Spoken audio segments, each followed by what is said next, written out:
माँ एक अपने बच्चे की परवरिश करती है, छोटा सा होता है, उसकी पोटी धोती है, नहलाती है ना, क्या उसका वो वीडियो बनाती है? एक होनहार संतान होती है, अपने माता पिता की सेवा करती है वृद्धावस्था में, तो क्या वो वीडियो बनाती? प्रकृति हमारी माँ है ना, तो इसलिए प्रकृति की हम सेवा करें, किसी भी माध्यम से, जो जहाँ है वहीं सेवा करें।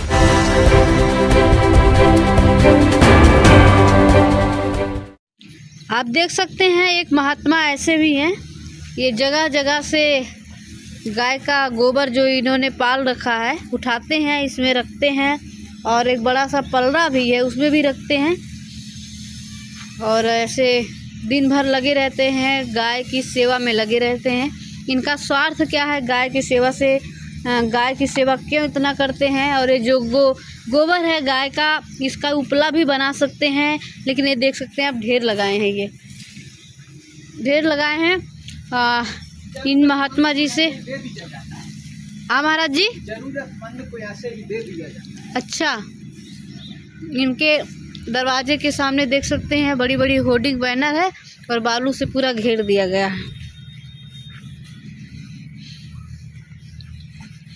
ये सारी गैया हैं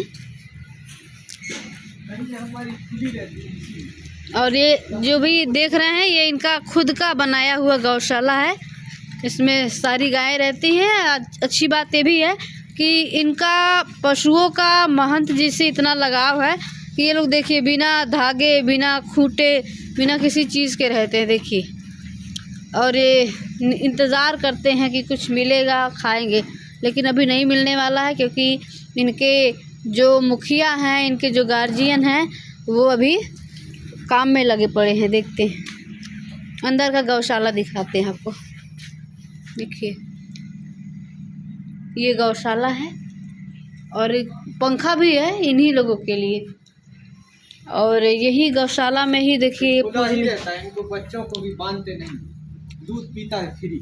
दूध पीता है फ्री, मतलब आपका स्वार्थ क्या है फिर? क्योंकि दूध के लिए तो लोग जिलाते हैं। हमारा इसमें स्वार्थ नहीं, दूध के लिए ही तो जिलाते हैं लोग, तो आपका? दूध के लिए नहीं, बस सेवा करने में मेरे को आनंद आता है। इससे अच्छा मानव सेवा करना चाहिए। तो मनुष्य आएंगे उसकी भी सेवा मैं करता हूँ, जो मेरे पास आ जाएगा। मैं सेवा की दुकान नहीं खोला, जो मेरे पास आ जाएगा उसकी मैं सेवा करता हूँ, चाहे मनुष्य हो, चाहे पशु हो, चाहे पक्षी। तो अयोध्या में ऐसे भी महंत हैं, आप देख सकते हैं कि पूरा दिन इनके आश्रम का नाम है सप्तऋषि आश्रम। मेरा यहाँ से काफ़ी लगाव है, क्योंकि मैं अक्सर आती हूँ, कहीं कभी मेरे करीबी लोग आते हैं, किसी को रुकने का इंतज़ाम करना होता है, तो मैं महाराज जी से बोल के इधर ही करवाती हूँ, महाराज जी रुकना है। महाराज जी कोई किसी प्रकार का जाति भेदभाव नहीं करते, खुद भी खाना बना के खिलाते हैं, और कहते हैं, जैसे कहते हैं कि लोगों को रसोईया नहीं छूने देंगे, तो रसोईया में भी जाते हैं, हम भी जाते हैं, हमारा जो मन करता बना लेते हैं। तो ये बड़ा अच्छा लगा, इसलिए आते तो बहुत पहले से यहाँ पे हैं, लेकिन आज सोचा हमने दिखा दें, क्योंकि महाराज जी काफ़ी बिजी हैं इस गाय के जो गोबर है उसको उठाने में, इकट्ठा करके रखने में। देखिए ये है, क्या है इस पे आपकी राय? और देखिए यहाँ पे ये भी विराजमान है, पत्थर इनके भगवान हैं, इनको पूछते हैं महाराज जी, ये इनकी श्रद्धा है।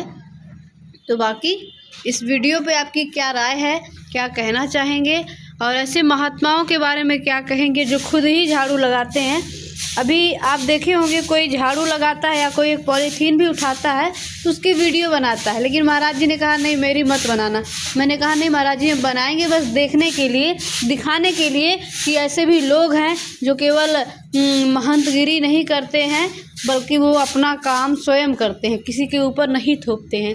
ये सन्यासी और योगी जीवन जी रहे हैं। और बात करें चढ़ावे की, धन की, तो इनके पास कोई ऐसा नहीं है धन। अगर एक टाइम खाना मिला तो खा के सो गए, नहीं तो कोई दिक्कत नहीं है किसी से मांगने। साधु बना ही नहीं, धन के लिए साधु बना ही नहीं, धन त्याग करके आया, सारा धन त्याग करके आए हैं, यहाँ धन के लिए साधु बनने नहीं आए हैं। तो ऐसे भी महात्मा हैं, बाकी लेकिन ऐसे महात्मा जो है इनकी तादाद कम है, ऐसे लोगों की तादाद कम है, जिससे कि महात्मा सारे ही बदनाम हो जाते हैं कि तो पैसा लूटते हैं, चढ़ावा लेते हैं, ये पाखंड करवाते हैं। लेकिन जब मैं यहाँ आती हूँ तो मुझे यहाँ पे किसी भी प्रकार का कोई पाखंड नहीं दिखता। इनकी श्रद्धा है, पूजा करना तो पूजा करते हैं। और मैं प्रत्येक कार्य को पूजा समझता हूँ। जी महाराज जी, प्रत्येक कार्य को ही पूजा समझता हूँ। हम्म, प्रकृति का प्रत्येक कार्य पूजा ही होता है। प्रकृति का प्रत्येक कार्य ही पूजा है। हाँ है ना, वही परमात्मा की पूजा और उपासना कर सकता है। परमात्मा है कहाँ? सर्वत्र है, सर्वत्र है। सर्वत्र है, हर एक जगह है, जर्रे जर्रे में है। उसको देखने की आँख होना चाहिए, है ना। वो आप में है, आपके चारों तरफ है ना। तो प्रत्येक कार्य उसकी सेवा समझ के, उसकी उपासना समझ के ही करना चाहिए, है ना। माँ एक अपने ऐसे ही। लेकिन वीडियो नहीं बनाएंगे तो लोग जानेंगे कैसे? सोशल मीडिया का जमाना है। क्या है किसी को जनाने की, है ना। देख हमें के अपने माता पिता की सेवा करना है। ये प्रकृति हमारी माँ है ना। तो इसलिए प्रकृति की हम सेवा करें, किसी भी माध्यम से, जो जहाँ है वही सेवा करें, है ना। और सही मायने में ईश्वर की सच्ची उपासना यही है कि आप जहाँ हैं, जैसे हैं, उसको ठीक से जिम्मेदारी समझ के अपना कार्य। बाकी महात्मा जो है केवल कुर्सी पे बैठे रहते हैं, ऑफिस में बैठे रहते हैं। क्या लेना देना प्रकृति? क्या विचार है उनके बारे में? क्या विचार है? भगवान सद्बुद्धि दे उनको, उनकी आँख खोले, है ना। सत्य से अवगत कराए। मैंने सत्य का अनुभव किया है, तो मैं इस तरह रहता है ना। और बड़े मौज से रहता, कभी ऊबता नहीं हूँ, कभी थकता नहीं। दान चढ़ावा महीने का कितना आ जाता होगा? कुछ नहीं। कैसे चलता है? हाँ, ऐसे ही चलता है, राम भरोसे। उसका कार्य ये सब उसका, उसको जो काम हमसे कराना होगा वैसी व्यवस्था वो कराए। मैं एक सेवक की तरह रहता, है ना। मतलब पूरी तरीके से आप आश्रित रहते हैं भगवान पे, राम पे। ये सब कुछ उसका है ना। जब इनके पेट में भूख लगेगी, इनके भोजन की व्यवस्था वो करेगा। हमारे पेट में भूख लगेगी, मेरे भोजन की व्यवस्था वो करेगा, है ना। जिसने मेरे को जन्म दिया है तो उसने कुछ सोचा होगा। ये तो आपको स्वयं करना पड़ेगा ना, कि भूख आपको लगी तो आप खाना, बिल्कुल भोजन लगेगी तो मेरे पास भोजन की व्यवस्था भी रहेगी। और जब मेरे पास भोजन की व्यवस्था नहीं रहेगी तो भूख भी नहीं रहेगी, है ना। और ये मेरा अनुभव है। चलिए, आपके यहाँ योगी जी आ रहे हैं आज, पूरा रास्ता ब्लॉक पड़ा है। ये ठीक नहीं है। इसमें मैं नेता लोगों को थोड़ा सा सुझाव दूंगा, है ना, कि देखिए सुरक्षा की दृष्टि से ठीक है ना। लेकिन जो है थोड़ा सा ये भी देखना चाहिए कि इससे लोगों को समस्या पैदा ना। समस्याएं बहुत हो रही, देख रहे हैं एकदम लगातार लोग पैदल आ रहे हैं। समस्याएं होती हैं और ये सब सुरक्षा की दृष्टि से किया जाता है ना। लेकिन थोड़ा सा देखो, लोगों का हृदय जीतना चाहिए, तो फिर इतनी सुरक्षा की आवश्यकता नहीं पड़े, है ना। जब लोगों का, क्योंकि है ना, जो अजात शत्रु बन जाता है ना, और जो किसी से भी द्वेष नहीं करता है ना, सब में परमात्मा को देखता है, उस पे पृथ्वी पे जो हिंसक जीव भी होते हैं ना, उसके सामने वो भी हिंसा का त्याग कर देते। तो मेरे विचार से तो मेरा साधु जीवन है ना। ये मेरे व्यक्तिगत विचार है ना। और मैं ऐसा अनुभव भी करता हूँ। मैं निर्भय रहता हूँ, किसी से मेरे को भय नहीं, है ना।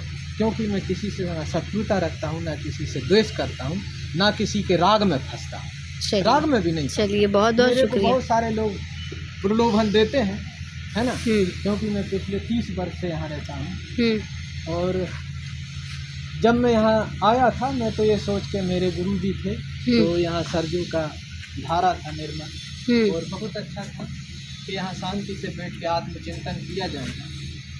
लेकिन आज ये जगह एकदम फ्रंट रोड पे आ गई, तो इस वजह से बहुत सारे लोग जो है जगह को देख के ऑफर देते हैं, लेकिन मैं स्वीकार नहीं करता। चलिए, अब अपने इस झोपड़े में बहुत आनंद में हूँ, मौज में हूँ। मेरे गुरुजी भी इसी तरह जीवन काट लिए और मेरा भी कट जाए, है ना। चलिए, तो इसलिए जो है मैं उन चीज़ों की ओर जो है ना आकर्षित नहीं होता हूँ, और परमात्मा मेरे को जैसे में रखे उसमें पूरा तरह से संतुष्ट हूँ, प्रसन्न हूँ, खुश हूँ। चलिए, बहुत बहुत शुक्रिया कि हमने ये दिखाया, ये किस तरीके से काम करते हैं और गौओं की सेवा करते हैं, अपने में मगन रहते हैं और प्रकृति में ज़्यादा विश्वास रखने वाले हैं। इस वीडियो पे महंत जी की बातों पे आपकी क्या राय है, क्या कहना चाहेंगे? ऐसे महात्माओं के बारे में अपनी प्रतिक्रिया ज़रूर दें। शुक्रिया।